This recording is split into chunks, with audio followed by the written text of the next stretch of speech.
Selamat pagi, Superstar di seluruh Indonesia. Apa kabar Anda di kesempatan hari ini? Dan seperti yang kita ketahui bersama, penetrasi penggunaan internet yang semakin masif di era digital saat ini ternyata membuat masyarakat semakin mudah, semakin nyaman, dan digunakan untuk mendapatkan akses agar bisa berinvestasi dalam banyak pilihan, khususnya di aplikasi investasi. Nah, pada kesempatan pagi hari ini di program Smart Financial Wisdom bersama dengan BNI AM, kita akan bahas lebih detail tentang fenomena investasi di era digital. Melengkapi perbincangan kita pada pagi hari ini, saya sudah bersama dengan co-founder dari Tanam Duit, ada Bapak Muhammad Hanif. Selamat pagi, Pak Hanif. Selamat pagi, Mas Daryl. Terima kasih waktunya, Pak Hanif. Dan tidak ketinggalan juga kami hadirkan Komisaris Utama BNI Asset Management, ada Pak Eko Priyo Pratomo. Assalamualaikum, selamat pagi, Pak Eko. Selamat pagi, Assalamualaikum warahmatullahi wabarakatuh, Pak Hanif, Mas Dari, Waalaikumsalam. Pak Putut. Baik, terima kasih waktunya Pak Eko dan tidak ketinggalan melengkapi perbincangan kita, kami hadirkan pula Direktur Utama BNI Asset Management Pak Putut Endro Andanawari. Selamat pagi, Assalamualaikum Pak Putut. Waalaikumsalam Pak Daril, Pak Hanif, Pak Eko, pagi semuanya. Smart FM. Baik, Spesialis, kita ajak Anda untuk berinteraksi. Anda bisa berinteraksi bersama dengan kami di WhatsApp 0812 11 12 959. Dan jangan lupa bagi Anda yang ingin menyaksikan secara audiovisual, kami tayang di kanal YouTube Smart FM. Jadi silakan Anda bisa berinteraksi juga di sana untuk memberikan pertanyaan atau komentar. Jangan lupa untuk like dan subscribe. Sementara itu, melalui Jux Music dan juga video.com. Nah, di sesi pertama kita akan ajak Anda untuk lebih mengenal tentang apa fenomena investasi di era digital. Mungkin pertama saya mau ke Pak Hanif. Pak Hanif, Ya, kalau kita lihat tanam duit ini kan terkait dengan maraknya pengguna internet. Nah, kira-kira apa yang membuat tanam duit itu memberikan layanan investasi digital? Mungkin secara garis besar boleh disampaikan, Pak Hanif. Silakan. baik, terima kasih Mas Daryl.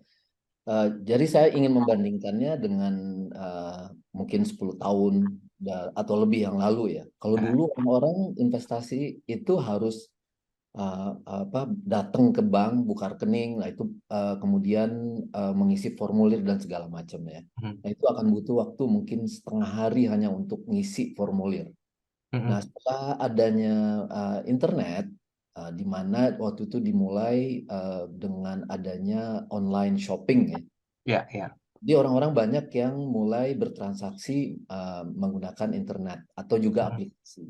mhm, Kemudian ada peraturan dari OJK yang membuat orang-orang itu juga mudah untuk berinvestasi, di mana tidak perlu datang uh, ke bank atau ke perusahaan sekuritas atau ke perusahaan aset manajemen, mhm, cukup buka aplikasi, daftar, mhm, kemudian daftarnya juga cepat sekali, 10 menit bandingkan dengan yang harus setengah hari ya. mhm, Kemudian orang bisa langsung dapat rekeningnya dan bertransaksi dengan nilai yang sangat minimal.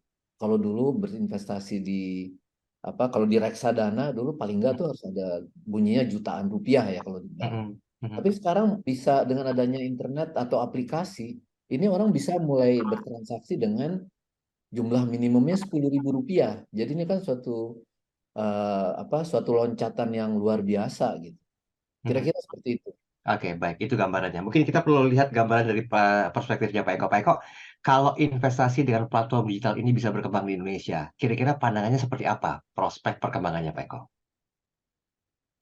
Mas Dari, kalau kita lihat Indonesia secara geografis, ya pertama, Ah, eh, dan yang kedua jumlah eh, penduduk Indonesia, terlebih lagi yang angkatan kerja.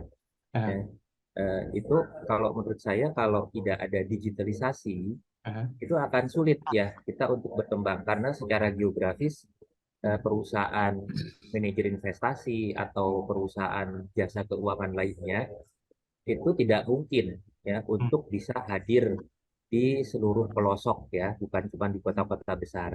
Nah, hmm, jadi menurut saya kita bersyukur banget lah bahwa akhirnya kita sampai kepada era digitalisasi hmm, sehingga apa yang disampaikan Pak Hanif itu memang sangat dibutuhkan ya khususnya untuk ya, masyarakat kita yang menurut saya setiap orang itu haruslah punya punya investasi. Sama dengan dulu hmm, kita dulu nggak kebayang ya Mas dari one man one phone gitu ya. ya, ya.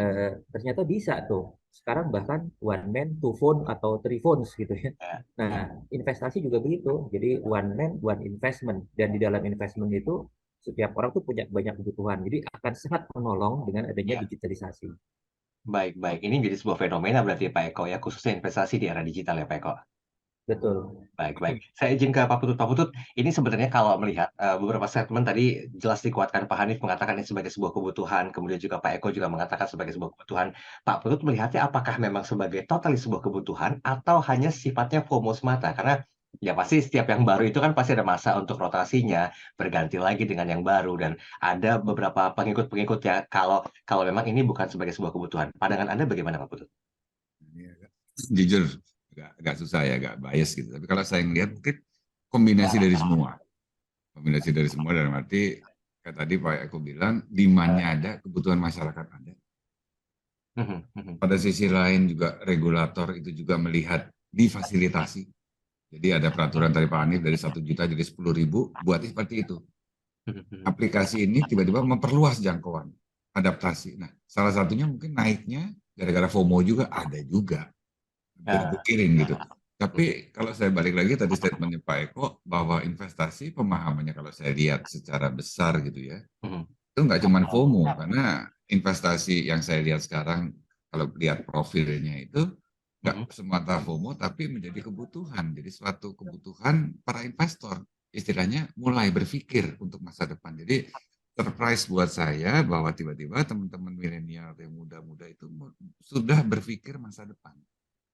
Nah, ini tiba-tiba mencari kantongnya mau ditaruh di mana nih. Ya. Tiba-tiba ada kemudahan dari Mhm. fintech memberikan kemudahan tadi kayak Pak Eko bilang one phone one man itu dia bisa berinvestasi dari rumah tanpa harus kayak tadi Pak Hanif bilang setengah hari dibuang hanya untuk ngisi aplikasi. Organisasi. Jadi saya pikir ini kombinasi dari semua dan kita lihat ke depan saya pikir ini akan lebih sustain karena memang sifatnya ini memang necessity suatu kebutuhan.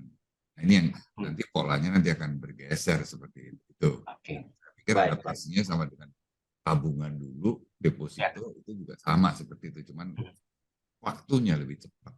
Oke, baik.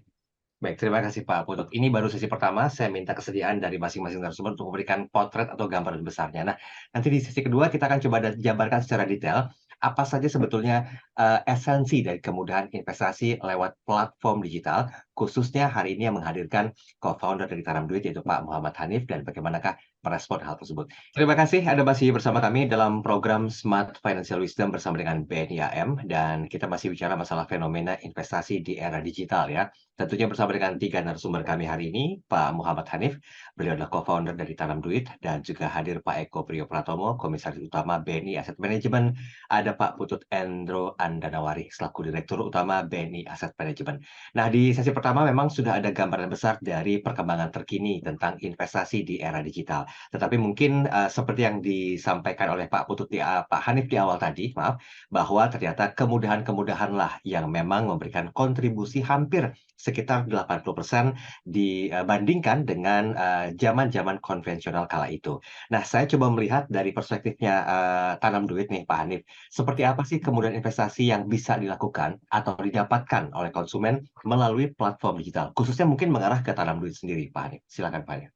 Ya, baik, terima kasih. Jadi yang pertama seperti yang saya sampaikan tadi, buka akun atau buka rekening efek dalam hal ini, Mhm, itu sangat mudah. Jadi orang hanya mengisi aplikasi itu dengan mengisi formulir yang ada di aplikasi itu nggak sampai 5 menit ya. Terus kopi KTP dan segala macam itu terus disubmit dan mhm, kemudian dalam waktu beberapa saat bisa aktif rekeningnya. mhm, Setelah itu, sekarang ini perkembangan yang terjadi adalah termasuk di Tanam Duit ya, mhm, users ya yang udah buka rekening itu bisa tahu kita bimbing, kita educate, mhm, kamu mau ngapain buat investasi ini, punya tujuan nggak gitu. Nah, mhm, kita tuh ada fitur yang namanya Tanam Mimpi.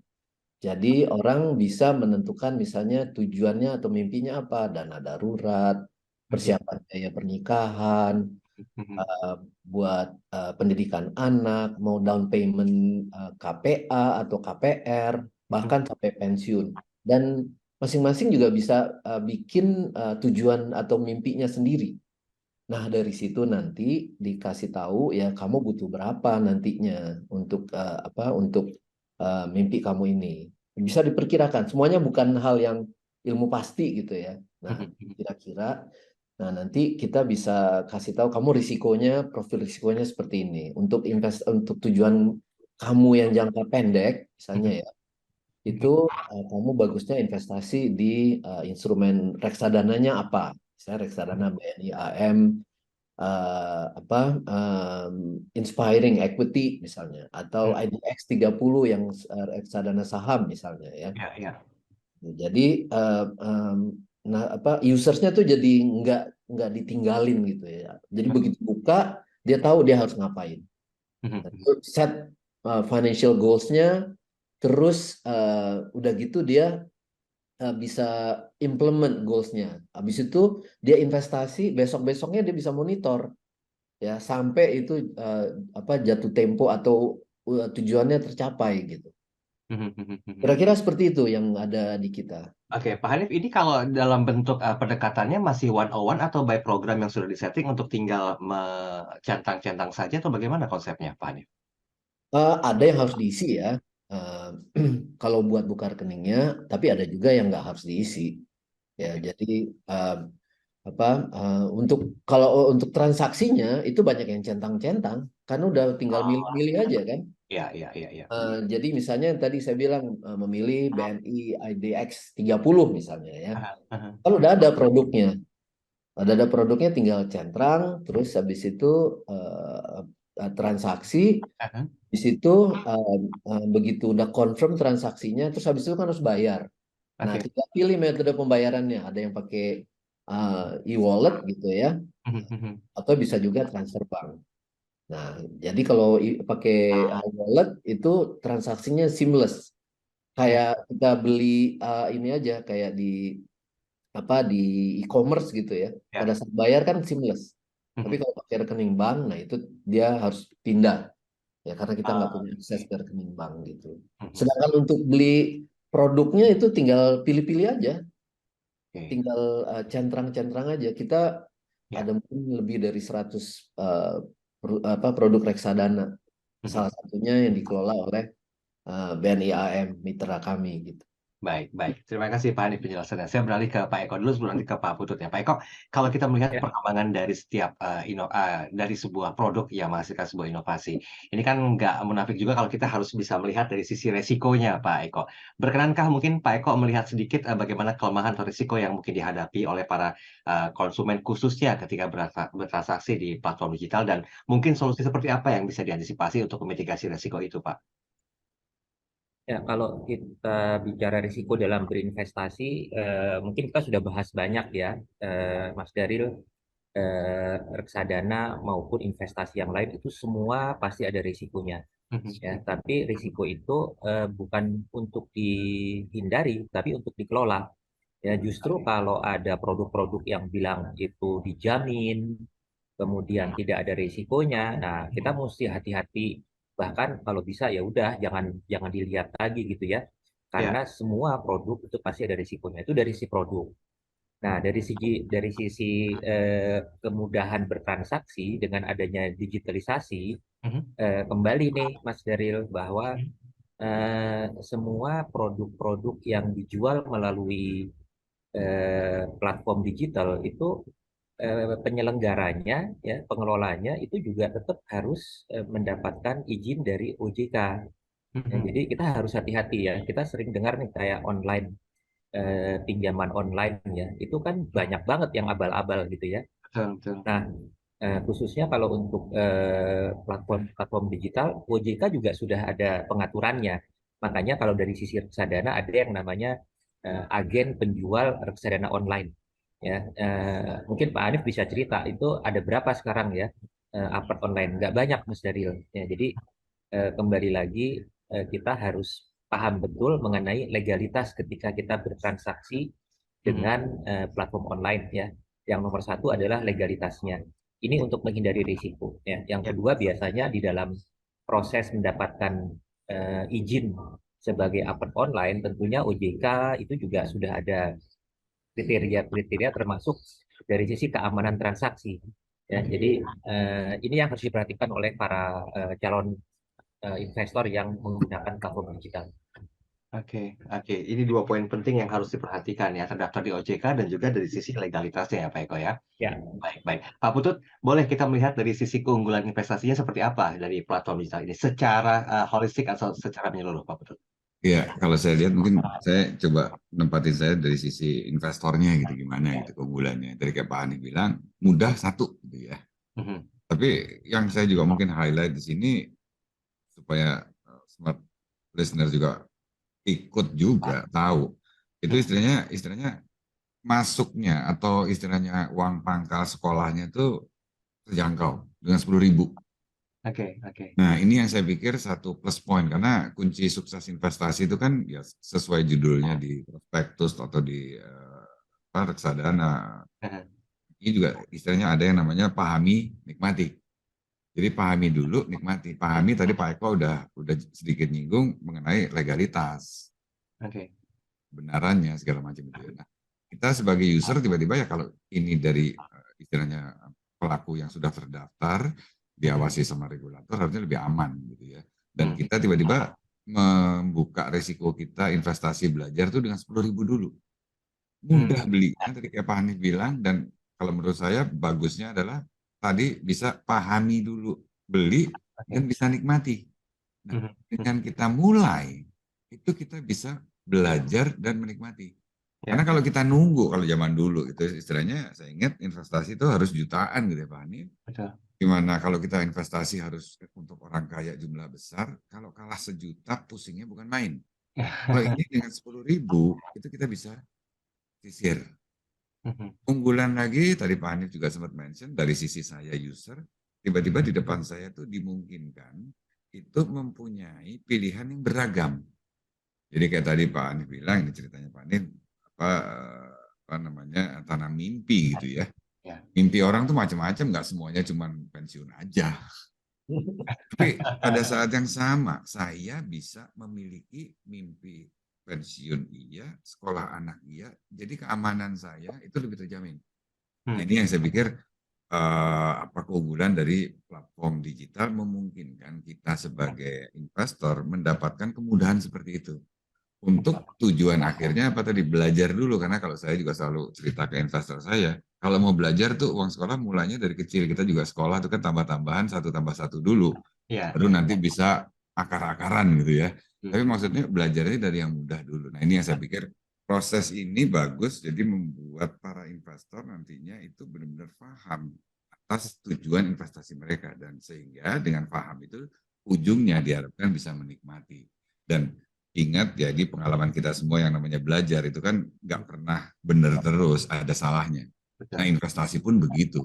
Jadi jangan pernah nyerah, kalah itu adalah hal biasa seperti itu. Jadi belajar itu bisa dari sendiri atau dikasih tahu. Nah dari tempatnya Pak Hanif ini istilahnya ada asistensi atau ada bimbingan gitu. Jadi mimpi itu kan kita diajarin pelan-pelan bagaimana membangun mimpi itu sendiri dan dimulai dari sekarang. Tapi spirit yang saya senang dari platform ini adalah apa? Memungkinkan kita berinvestasi sekarang. Karena investasi terbaik kalau menurut saya itu istilahnya 10 tahun yang lalu gitu loh. Tapi second best adalah now. Gitu. Jangan tunda seperti itu. Dan ini dimungkinkan dengan One Health di mana saja bisa. Jadi belinya bisa, monitor pun bisa. Lagi butuh saya cairin bisa juga. Jadi di kendalinya si investor itu sendiri tanpa ada campur dari orang lain seperti itu. Oke, baik. Ini makna dari pahami dan juga nikmati ternyata dalam juga ya Pak Putut. Betul. Baik, kita break sebentar, nanti kita sambung lagi di sesi berikutnya. Dan ini semakin mengkerucut tentang pembahasan kita pada kesempatan pagi hari ini mengenai investasi yang berhubungan dengan era digital. Ini sebuah fenomena yang harus disikapi dengan sangat bijak, termasuk mungkin masih butuh literasi dan juga edukasi. Nah, nanti kita akan melihat secara lebih mendalam tentang bagaimanakah kesiapan dari infrastrukturnya, support sistemnya, sehingga keamanan investor itu bisa terjaga dengan baik. Nanti Pak Hanif boleh menjelaskan dari perspektifnya beliau. Tapi kita jeda saat. Silakan bagi Anda yang menyaksikan kami di kanal YouTube, terima kasih banyak yang sudah menyaksikan. Jangan lupa yang mau berkomentar silakan, tapi untuk like dan juga subscribe jangan ketinggalan ya. Nah, komentar itu ditunggu juga di WhatsApp kami 0812 11 12 959. Kami segera kembali. Terima kasih Anda masih bersama kami dalam program Smart Financial Wisdom bersama dengan BNI AM. Tentunya kami hadirkan Bapak Muhammad Hanif, co-founder Tanam Duit, Pak Eko Priyopratomo, Komisaris Utama BNI Asset Management, dan Pak Putut Endro Andanawari, selaku Direktur Utama BNI Asset Management. Kita masih bahas tentang fenomena investasi di era digital. Nah, kalau berbicara masalah kemudahan, memang itu merupakan hal yang paling utama dan juga paling dinantikan ketimbang harus menghabiskan waktu hanya untuk mengurus berkas dan kelengkapan administrasi. Tetapi mungkin yang jadi pertanyaan besarnya, yang jadi pertanyaan-pertanyaan dari para smartlister juga, mungkin kalau kita bicara masalah kesiapan tentang support sistemnya. Nah, ini Pak Hanif boleh sedikit sampaikan, Pak Hanif, kalau kita melihat tren transaksi digital ini seperti apa saat ini? Apakah memang sudah didukung dengan support system yang baik di Indonesia sehingga keamanan investor itu bisa terjaga, atau ada pertimbangan lain yang mungkin masih dalam tahap progres? Gimana Pak Hanif? Oke, baik. Sebetulnya yang bisa jawab ini adalah orang yang berbackground IT ya. Cuma saya coba jawab dari saya yang tidak berbackground IT. Jadi kita sendiri Tanam Duit ini basically itu adalah perusahaan IT ya. Dan Oh, oke. karena semua kita develop sendiri, kita nggak pakai vendor. Kita punya tim IT apa mulai dari UI UX-nya ya. Jadi mempelajari bagaimana behavior orang kalau pada saat pakai aplikasi. Jadi kita coba mendalami keinginan customer itu seperti apa. Terus yang berikutnya yang saya bisa sampaikan adalah uh, pada saat kita apply ini ke OJK ya, niat kami untuk menjadi fintech yang memasarkan reksadana atau sebagai agen penjual efek reksadana, kita tuh harus diaudit dulu, diaudit oleh auditor independen khusus untuk IT. Jadi kita sudah melalui tahap itu. Nah, itu kita sudah lolos, kemudian itu kita sampaikan ke OJK. Kemudian dari waktu ke waktu kita kan juga harus mendevelop security-nya. Jadi kita selalu, nah ini yang IT harusnya bicara ya. Kita selalu berusaha untuk beradaptasi dengan perkembangan yang terjadi gitu ya. Sehingga kita misalnya nggak bisa dihack, orang nggak bisa, sehingga bisa menghindari fraud. Alhamdulillah di kita tuh nggak pernah ada fraud ya, jadi nggak pernah bocor sehingga bisa terjamin. Nah, kemudian khususnya untuk di reksadana ini ya, kita kan terintegrasi dengan apa yang ada di bursa, dalam hal ini dengan Custodian Central Efek Indonesia. Jadi semua data-data customer itu ada di KSEI yang namanya S-Invest ya. Jadi satu orang investor itu punya yang namanya Single Investors Identity atau SID. Ya, jadi dia punya di KSEI.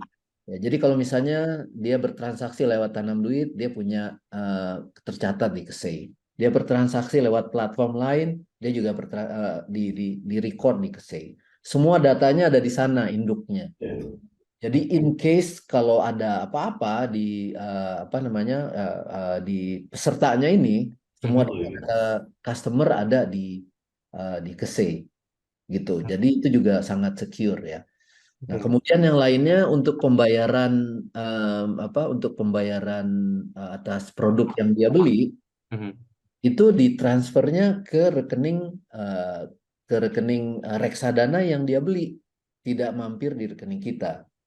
Jadi nasabah tentunya menjadi secure, menjadi rasa aman ya, karena duitnya itu langsung ditransfer ke rekening reksadana yang dibeli, yang dikelola oleh bank kustodian yang bekerja sama dengan manajer investasi. Jadi kira-kira mungkin itu gambarannya sedikit tentang security-nya. Oke, mungkin Pak Eko mau menambahkan silakan, atau Pak Putut, monggo Pak Eko. Saya rasa cukup kalau dari security yang tadi saya bilang Mas Daril ya, itu dengan adanya pengawasan OJK Tentunya kan termasuk terhadap kehandalan ya, risiko-risiko yang berkaitan dengan capability dari sisi teknologinya.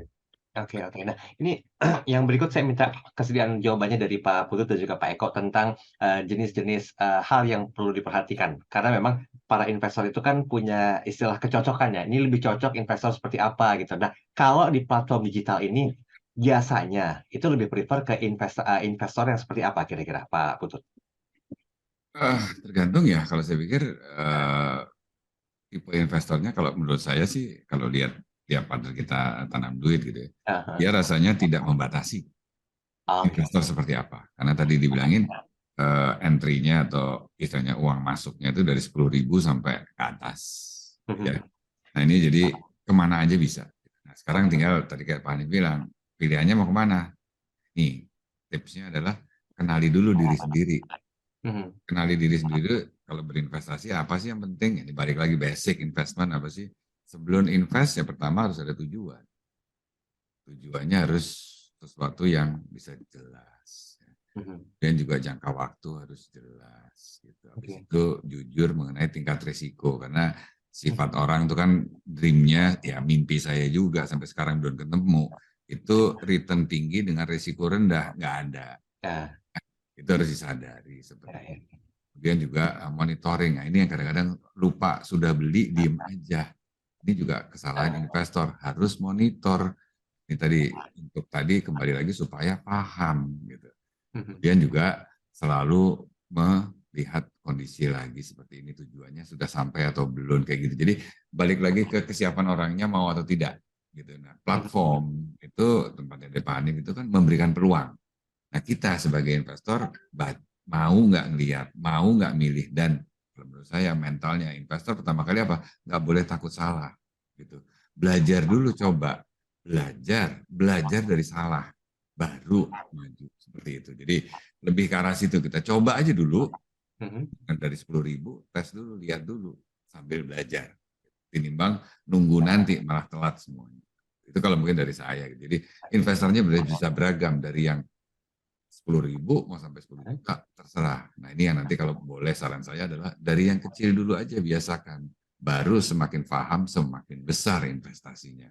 Karena kalau menurut saya nggak elok atau nggak etis kalau tiba-tiba kita invest langsung 10 miliar gitu. Ya itu jangan langsung longsam ya berarti ya. Ya.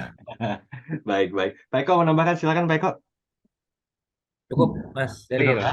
Oke, baik, baik. Pak Eko, ini ada satu pertanyaan yang mungkin perlu kita sikapi singkat saja dari sebentar tadi ada Pak Ferdi.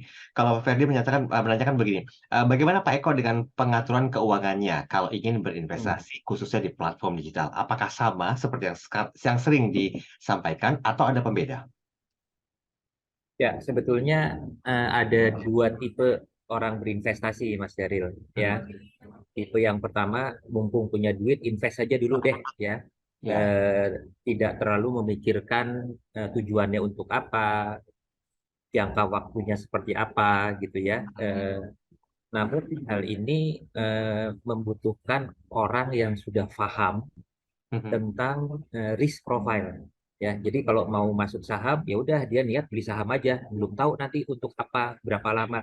Tapi dia tahu risikonya, gitu ya, bahwa saham sebetulnya akan memiliki fluktuasi yang cukup tinggi, gitu ya. Dan memang seharusnya saham itu adalah untuk jangka panjang.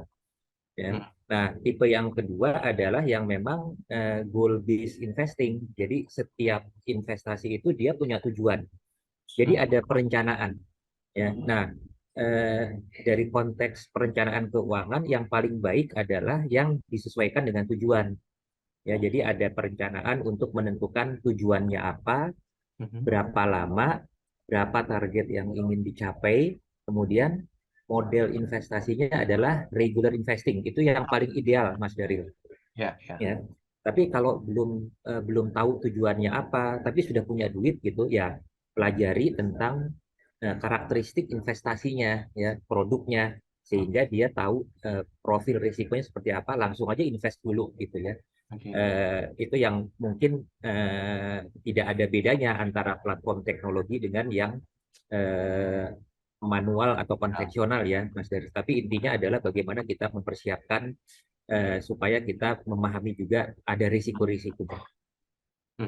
Oke, baik. Pak Eko, terima kasih. Pak Hanif, terima kasih juga Pak Putut. Kita break sebentar ya. Nanti kita akan coba bahas lebih mendalam tentang apa sajakah instrumen yang bisa diakses di platform digital, khususnya mungkin dari Tanam Duit. Fenomena investasi di era digital sudah sampai di sesi yang terakhir, dan kita masih bersama dengan Pak Muhammad Hanif, co-founder dari Tanam Duit, Pak Eko Priyopratomo, Komisaris Utama BNI Asset Management, dan juga Pak Putut Endro Andanawari, selaku Direktur Utama BNI Asset Management. Nah, di sesi terakhir ini kita akan fokus tentang apa dan bagaimana jenis-jenis instrumen investasi yang tentunya bisa diakses dan aman di platform digital, khususnya dalam hal ini adalah Tanam Duit. Mungkin Pak Hanif boleh langsung menjabarkan, walaupun tadi sudah sempat diulas sedikit ya, tapi penguatannya boleh dilakukan di sesi terakhir ini Pak Hanif. Silakan Pak Hanif.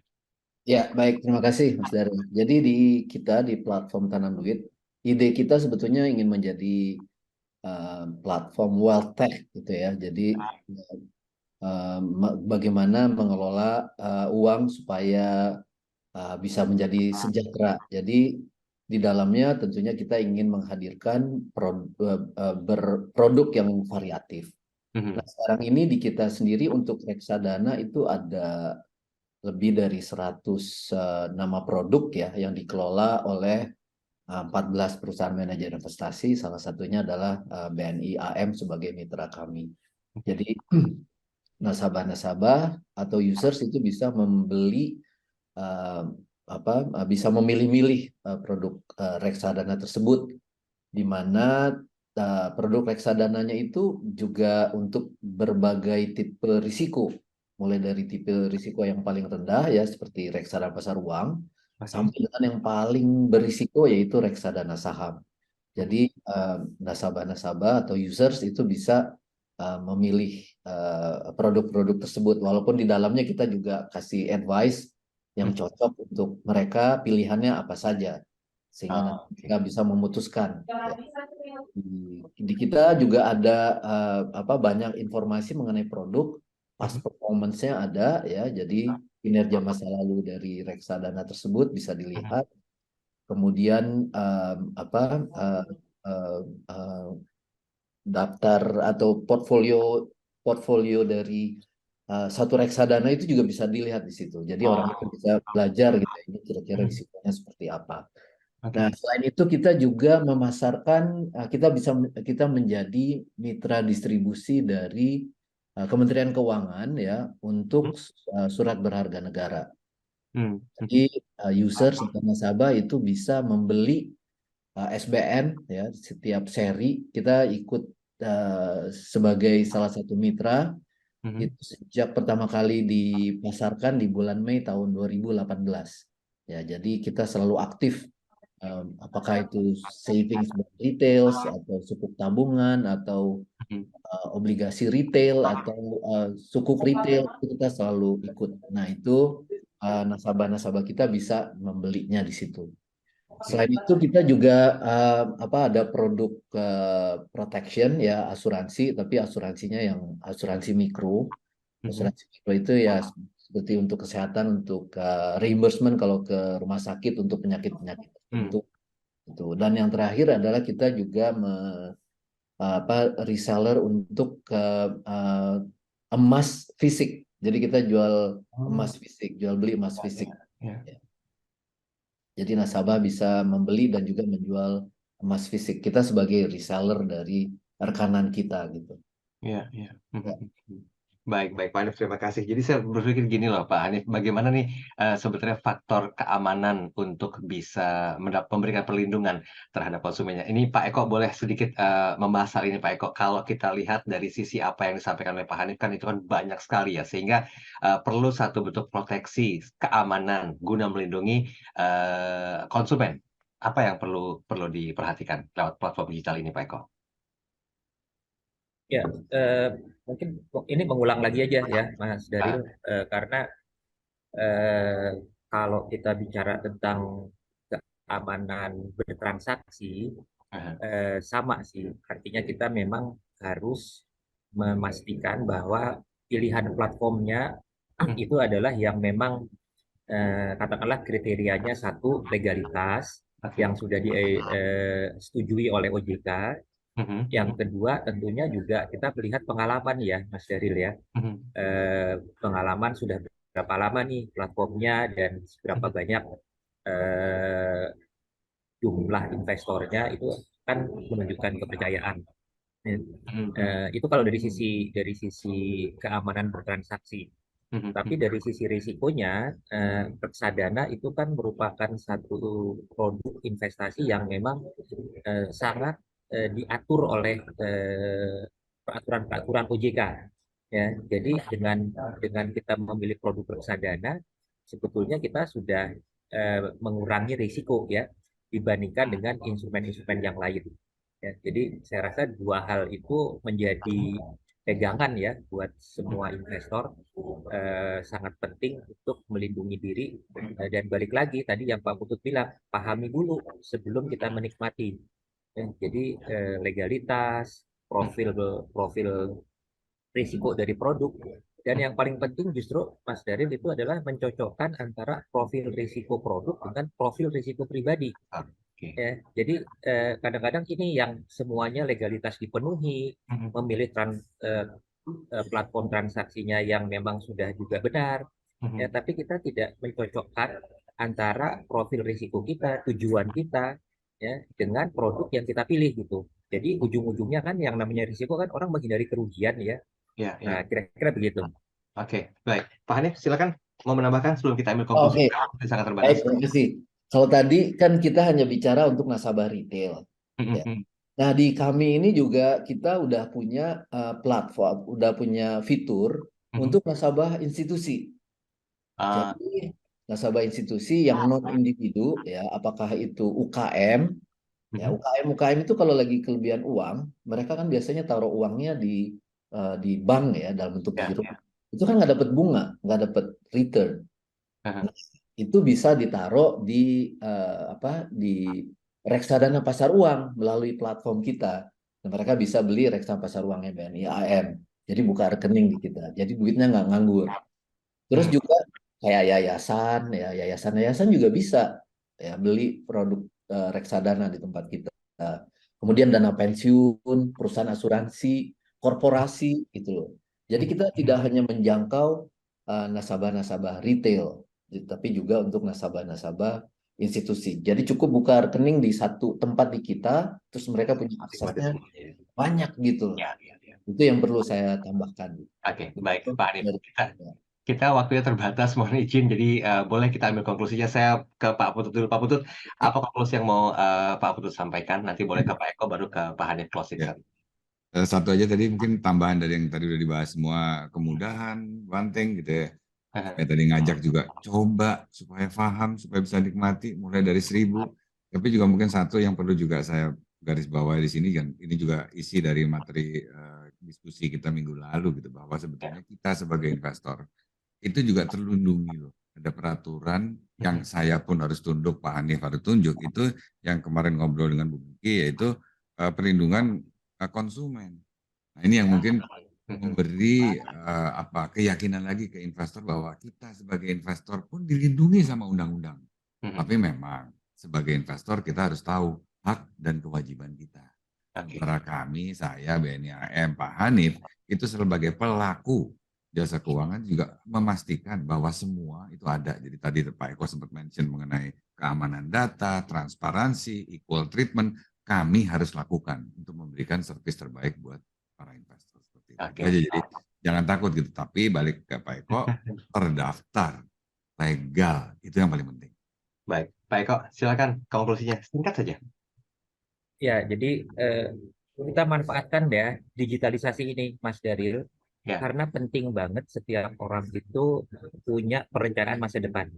Ya, dan kalau dulu orang menjadi susah karena berbagai macam kendala, digitalisasi ini sangat memungkinkan orang untuk bisa sejahtera masa depannya karena dilayani, ya, ada fasilitas dalam perencanaan keuangan di platform-platform digital. Oke, baik. Itu Mas Pak, Daril. silakan konklusinya Pak Hanif sekaligus closing statement-nya. Baik, terima kasih. Jadi digital platform ini menurut saya ini sangat membantu ya. Dan saya sarankan agar semua orang termasuk yang masih mungkin mahasiswa, mulai dari mahasiswa atau first jobber, memanfaatkan fasilitas ini atau kemudahan ini. Dan saya sangat sarankan untuk berinvestasi secara rutin mulai dari sejak dini, sejak masih muda. Sisihkan sebagian uang jajan atau uang gajian ya, walaupun hanya 10.000, 50.000 atau 100.000, itu rutin setiap bulan, karena di depan sana itu banyak sekali kebutuhan-kebutuhan keuangan kita di masa yang akan datang. Jadi Oke. kalau kita berinvestasi rutin dari muda, insya Allah itu nanti kebutuhan-kebutuhan kita itu bisa kita penuhi. Itu Oke. saja dari saya. Baik, baik. Pak Hanif, terima kasih banyak kesediaan waktunya menjabarkan semuanya hari ini. Salam untuk tim dan juga tetap sehat selalu. Pak Eko juga terima kasih. Pak Putut, terima kasih ya Pak Putut ya. Mohon Ya, maaf kita waktunya hari ini ya. sama. Dan terima kasih untuk Anda Smart Listeners yang sudah bergabung bersama kami. Bagi Anda yang ingin mengulang kembali edukasi dan juga literasi finansial hari ini, silakan Anda bisa coba saksikan di kanal YouTube Smart FM. Untuk itu jangan lupa untuk like dan juga subscribe. Dan terima kasih yang sudah berkomentar dan sekedar menyapa di kanal YouTube. Semoga nanti kita bisa bahas lebih jauh di pertemuan yang berikutnya. Saya Daryl Adam, Saya Eko Pratomo. Saya Putut. Saya Hanif. Smart Financial Smart Wisdom, Way To have Smart Invest. Way to Happiness. Selamat pagi, sampai Terima jumpa. kasih. Thank you. Pak Eko, Pagi. hati-hati jalan. Terima kasih. Terima kasih. Pak Hanif, Jalan Pak Pak Putut, Hanif, kok, terima kulit kasih Pak Pak ya. Hanif. Ade. Terima kasih. Ya, Assalamualaikum. Terima kasih Pak Waalaikumsalam. Hanif.